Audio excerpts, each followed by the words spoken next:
Oi, gente, Shalom. Venha comigo nessa palavra. Você já se sentiu desqualificado para uma bênção de Deus? Ou cobrado de certa forma? Alguém trouxe para você algumas exigências para que Deus pudesse lhe abençoar? Ou simplesmente você já olhou esse cenário religioso e falou para si próprio: eu não faço parte, Senhor, deste cenário religioso, mas eu quero tanto sua bênção. Você já fez essa oração? Você já passou por esses momentos de autodesqualificação porque você acredita que não está cumprindo algumas exigências, alguns comportamentos de cartilhas, não está inserido dentro de algum grupo? Você já passou por isso?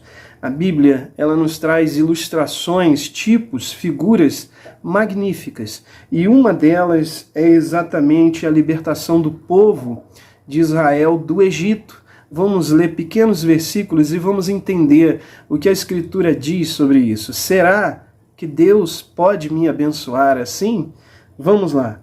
Êxodo capítulo 12, no versículo 13, Êxodo 12, versículo 13, diz assim: e aquele sangue vos será por sinal nas casas aonde estiverdes, e vendo eu o sangue, passarei por cima. Note, não precisa eu contar essa história tem novela, tem filme, você já ouviu a libertação do povo de Israel através de Moisés, tirando o povo do Egito, e eles atravessam o mar, na verdade, em terra seca, o mar se abre, o mar de juncos ou o mar vermelho, como queiram falar, e o faraó vem atrás, toda aquela história, e os carros de faraó, né, são ali submersos quando as águas se fecham e o povo de Israel é liberto desta opressão. Você conhece essa história.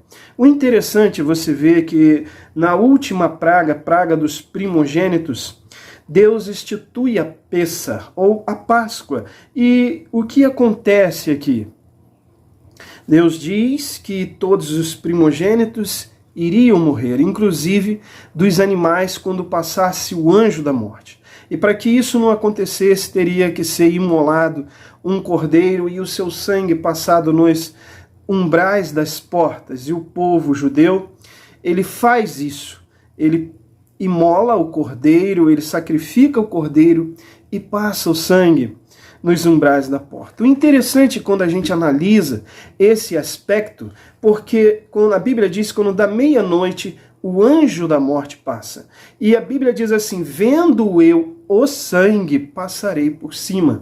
Então, quando ele passa pela casa do povo hebreu, do povo judeu, nenhum primogênito morre, ele não faz ali nenhuma desgraça, mas vai lá para o povo egípcio que não tinha o sangue em seus umbrais de porta, e ali sim existe mortandade de primogênito, certo?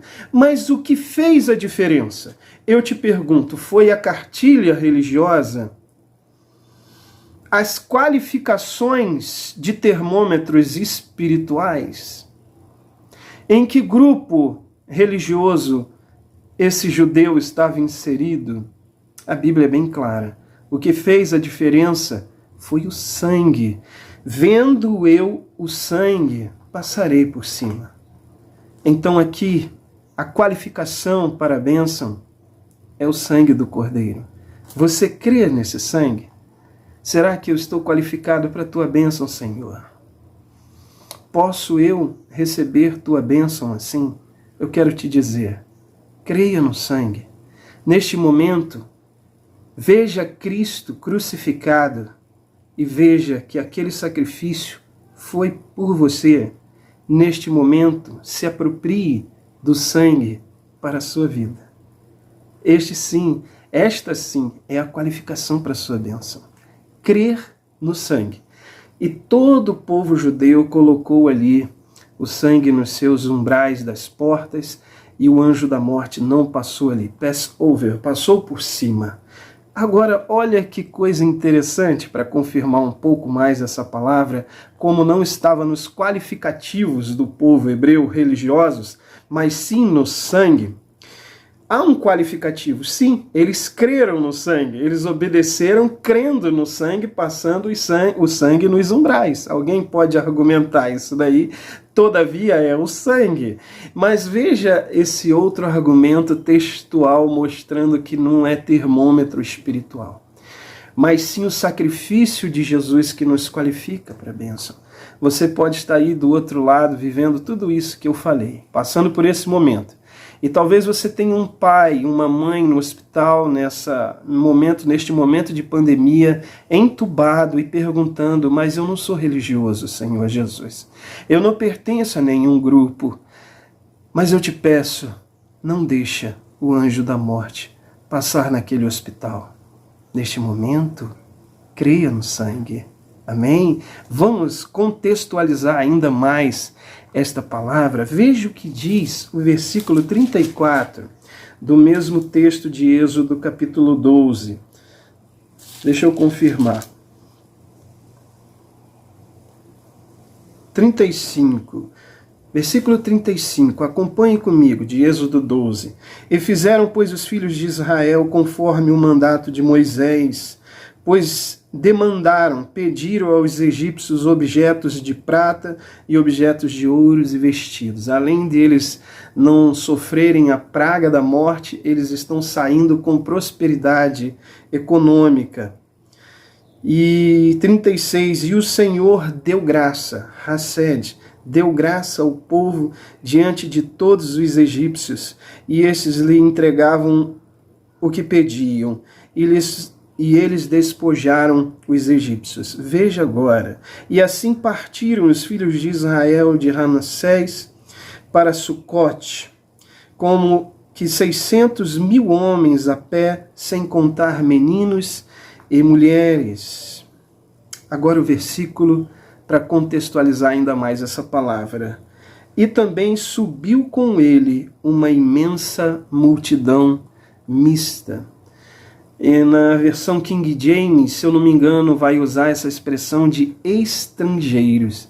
O que a Escritura está dizendo aqui, que junto com o povo judeu, existiam pessoas de todas as partes, pessoas que na verdade nem eram adoradores de Adonai, nem conheciam Adonai. Essas pessoas se uniram ao povo hebreu. Eles não eram hebreus, eles não eram judeus, mas eles se unem. A Escritura que está dizendo isso, versículo 38. E também subiu com eles uma imensa multidão mista, de todas as partes, estrangeiros de todas as partes, se juntaram a eles.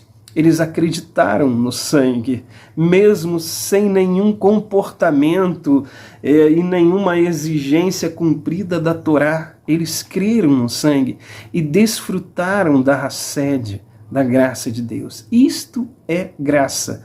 Este é o Evangelho da graça de Deus. Quero fechar essa pequena palavra lendo com você ainda mais no Novo Testamento, um dos livros que eu mais amo, principalmente o capítulo 5 deste livro, Romanos, um livro que trata da justificação pela fé. No capítulo 4, Romanos 4, no versículo 4, vou ler desde o versículo 1, diz assim: que diremos, pois, que alcançou Abraão, nosso pai, segundo a carne? Abraão alcançou segundo a carne?